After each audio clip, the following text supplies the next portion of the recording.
चलिए जानते हैं झारखंड के 15 मुख्य फटाफट बड़ी खबरों को। न्यूज को कहां से देख रहे हैं कमेंट में जरूर लिखें और सब्सक्राइब करना न भूलें। बदला जाएगा डाल्टनगंज रेलवे स्टेशन का नाम, सीएम हेमंत सोरेन ने दे दी मंजूरी। झारखंड में एक रेलवे स्टेशन का नाम बदला जाएगा। मुख्यमंत्री हेमंत सोरेन ने पलामू जिले के अंतर्गत डाल्टनगंज रेलवे स्टेशन का नाम परिवर्तित कर मेदिनीनगर रेलवे स्टेशन किए जाने का प्रस्ताव पर सैद्धांतिक सहमति प्रदान कर दी है। इस सहमति के बाद अब इसे आगे कार्रवाई के लिए गृह मंत्रालय केंद्र सरकार को प्रेषित किया जाएगा। बता दें कि मेदिनीनगर, जिसका पूर्व नाम डाल्टनगंज था, यह झारखंड राज्य के पलामू जिले में स्थित एक नगर है। यह उत्तर कोयल नदी के किनारे बसा हुआ है। अब इस रेलवे स्टेशन का नाम बदलकर मेदिनीनगर किया जाएगा। इसके लिए प्रदेश सरकार से मंजूरी मिल गई। महिलाओं के बैंक में खटाखट आएंगे 12,000। मैया सम्मान योजना को लेकर सीएम हेमंत सोरेन ने लिया बड़ा फैसला। झारखंड के मुख्यमंत्री हेमंत सोरेन ने अपनी महत्वाकांक्षी योजना झारखंड मुख्यमंत्री मैया सम्मान योजना में आ रही दिक्कतों को दूर करने के लिए बड़ा कदम उठाया है। योजना के क्रियान्वयन में तकनीकी खामियों और बिचौलियों की शिकायत के बाद उन्होंने प्रज्ञा केंद्रों की संख्या बढ़ाने और विशेष कैंप की समय सीमा बढ़ाने का ऐलान किया है। हेमंत सोरेन ने बिचौलियों से सावधान रहने की अपील करते हुए कहा है कि योजना का लाभ लेने के लिए किसी भी तरह का पैसा नहीं देना होगा। हेमंत सोरेन आगे कहा है कि JMMSY एक सतत चलने वाली योजना है और इसका लाभ लेने के लिए कोई सीमा नहीं है। 10 अगस्त तक चलने वाली विशेष कैंप को 5 दिन और बढ़ा दिया है। इसके बाद भी जरूरतमंद महिलाएं कभी भी अपनी नजदीकी प्रज्ञा केंद्र पर जाकर योजना का लाभ ले सकती। झारखंड में वित्त रहित शिक्षा नीति होगी खत्म। 8,000 शिक्षकों और कार्मिकों को मिलेगा राज्य कर्मी का दर्जा।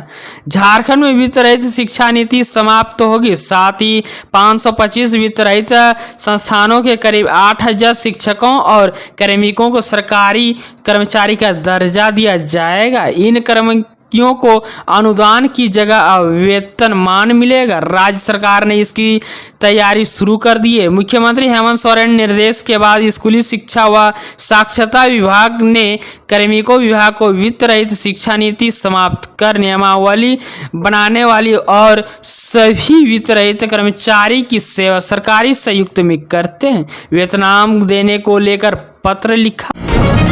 झारखंड की जेलों में आजीवन कारावास की सजा काट रहे 39 कैदी होंगे रिहा। सीएम हेमंत सोरेन ने दे दी स्वीकृति। रांची, झारखंड के मुख्यमंत्री हेमंत सोरेन ने अध्यक्षता में सोमवार को झारखंड राज्य सजा पुनरीक्षण परिषद की 31वीं बैठक आयोजित की गई। इनमें राज्य के विभिन्न कारागारों में आजीवन कारावास की सजा काट रहे 39 कैदियों को रिहा किए जाने के प्रस्ताव को स्वीकृति दी गई। सीएम हेमंत सोरेन ने अधिकारियों से कहा है कि रिहा हुए कैदियों को समाज की मुख्य धारा से जोड़े, इन्हें स्वरोजगार से जोड़े ताकि इन्हें परेशानियों का सामना नहीं करना पड़ेगा। झारखंड के इन 2 जिलों में वज्रपात की चेतावनी, सावधान और सतर्क रहें। मौसम विभाग ने झारखंड के 2 जिलों में वज्रपात की चेतावनी दी है। अभी भारत मौसम विज्ञान विभाग के रांची स्थित मौसम केंद्र की ओर से तत्कालीन चेतावनी जारी की है। इसमें कहा है कि संथाल परगना के 2 जिलों में अगले 1 से 3 घंटे में गरज के साथ वज्रपात होने की आशंका है। मौसम केंद्र ने येलो अलर्ट जारी करते हुए कहा है कि पाकुड़ और गोड्डा जिले में कुछ जगहों पर गरज के साथ वर्षा एवं वज्रपात हो सकता है, इसलिए लोग सावधान और सतर्क रहें। मौसम वैज्ञानिक ने लोगों को सलाह दी है कि वे अपने घरों से बाहर न निकले।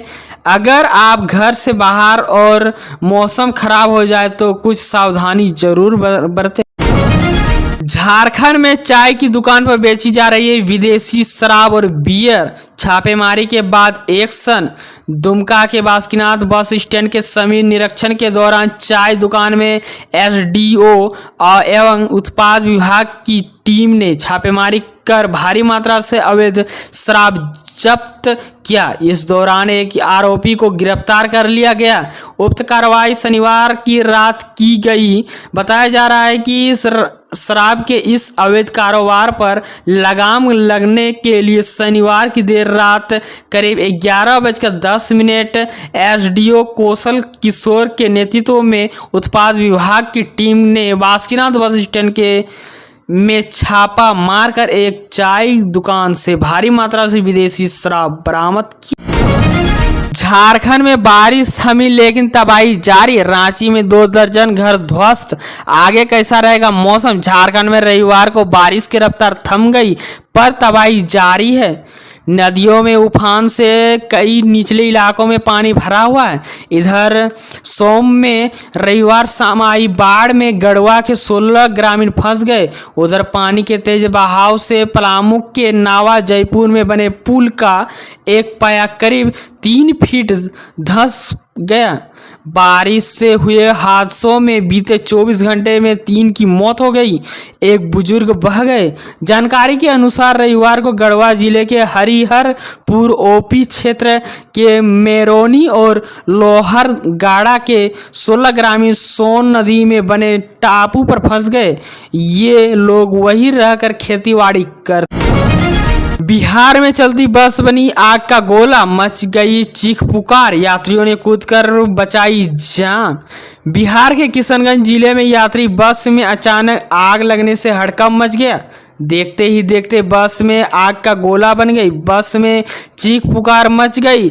आनन फानन में यात्रियों ने कूदकर जान बचाई। इस घटना में कई लोग बुरी तरह से झुलस भी गए, जिन्हें नजदीकी अस्पताल में भर्ती कराया गया है। हालांकि सभी यात्रियों को सुरक्षित बाहर निकाल लिया गया।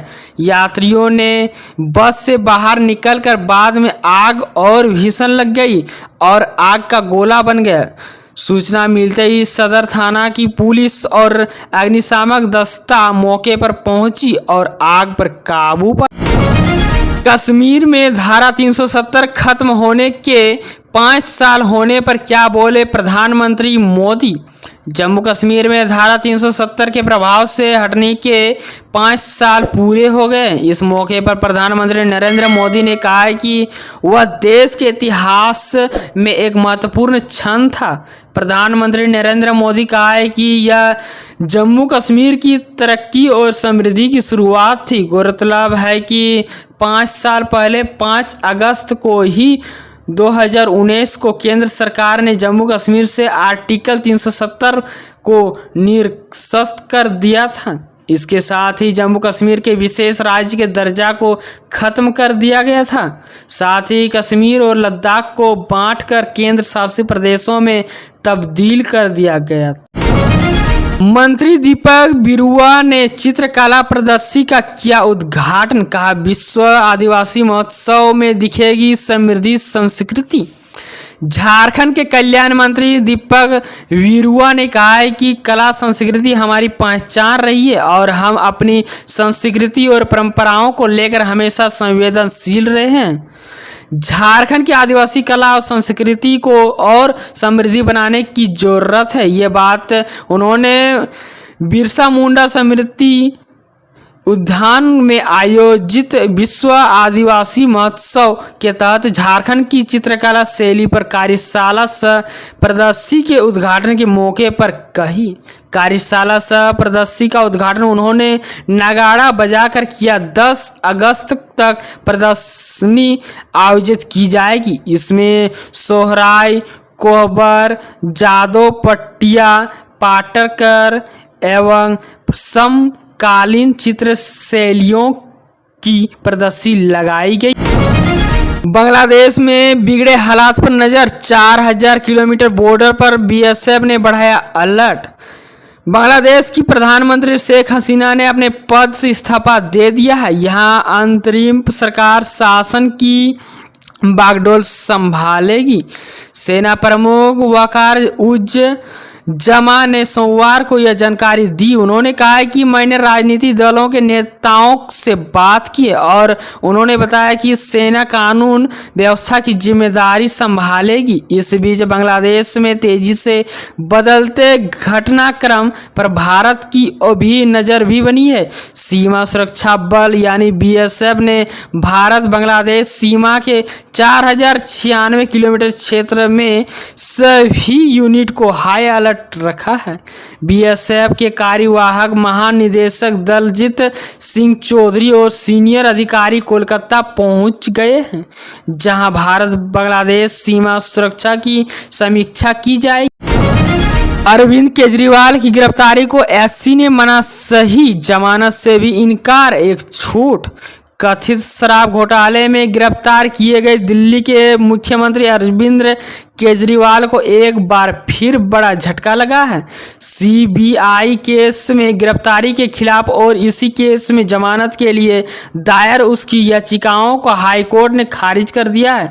हालांकि हाईकोर्ट ने उन्हें जमानत याचिका दायर करने के लिए ट्रायल कोर्ट जान की छूट दे दी है। आप चुनाव नहीं लड़ सकते, एनकाउंटर स्पेशलिस्ट को सुप्रीम कोर्ट ने सुनाई खरी खरी। सुप्रीम कोर्ट ने मुंबई पुलिस के पूर्व एनकाउंटर स्पेशलिस्ट प्रदीप शर्मा को चुनाव लड़ने की अनुमति देने से साफ इनकार कर दिया। सुप्रीम कोर्ट ने कहा है कि 2006 में एनकाउंटर मामले में उनकी भूमिका अब भी संदेह में है। ऐसे में उन्हें आरोप मुक्ति नहीं किया जा सकता है। जस्टिस आर महादेवन की बेंच ने कहा, आपकी अभी वह स्थिति नहीं है कि संदेह की स्थिति में फायदा दिया जाए। पर्याप्त ऐसे सबूत हैं कि खिलाफ संदेह पैदा करते हैं। इसके अलावा आप भी जमानत पर हैं। स्वास्थ्य विभाग में 510 पदों पर होगी नियुक्ति, आवेदन प्रक्रिया शुरू 31 अगस्त तक चलेगी। स्वास्थ्य विभाग ने झारखंड क्षेत्रीय कार्यकर्ता के रिक्त 510 पदों पर नियुक्ति होगी। इसके लिए ऑनलाइन आवेदन जमा करने की शुरू हो गया है। झारखंड कर्मचारी चयन आयोग यानी जेएसएससी की वेबसाइट पर प्रकाशित लिंक पर जाकर आवेदन भरा जा सकता है। परीक्षा शुल्क 100 रुपये है। झारखंड राज्य की अनुसूचित जाति एसटी व अनुसूचित जाति एससी के अभ्यर्थियों के लिए परीक्षा शुल्क 50 रुपये है। झारखंड के 40% अलावा इससे अधिक निःशक्तता वाले अभ्यर्थियों को परीक्षा शुल्क छूट अनुमान्य है। या 8 सितंबर की मध्यरात्रि तक ऑनलाइन आवेदन पत्र में अभ्यर्थियों का नाम, जन्मतिथि, ईमेल आईडी या मोबाइल नंबर कर किसी भी अशुद्ध प्रविष्टि को संशोधित करने के लिए पुनः लिंक उपलब्ध कराया जाएगा। इंडियन ऑयल कॉरपोरेशन लिमिटेड की नई भर्ती आवेदन शुरू, सैलरी 30,000 मिलेगी, सरकारी नौकरी। इंडियन ऑयल कॉरपोरेशन लिमिटेड ने हाल ही में 467 नॉन एग्जीक्यूटिव पदों के लिए भर्ती प्रक्रिया शुरू कर दी है, जिनमें रिफाइनरी डिवीजन के 376 और पाइपलाइन डिवीजन के लिए 91 रिक्तियाँ पद है। इस लेख में आपको Indian oil corporation limited non executive पद के बारे में महत्वपूर्ण जानकारी, ऐसे पात्रता मापदंड, आवेदन प्रक्रिया, आयु सीमा, चयन प्रक्रिया, वेतन शुल्क के बारे में जानकारी मिलेगी। दोस्तों, आपको बता दें कि आवेदन प्रक्रिया 22 जुलाई 2024 से लेकर 21 अगस्त 2024 तक चलेगी।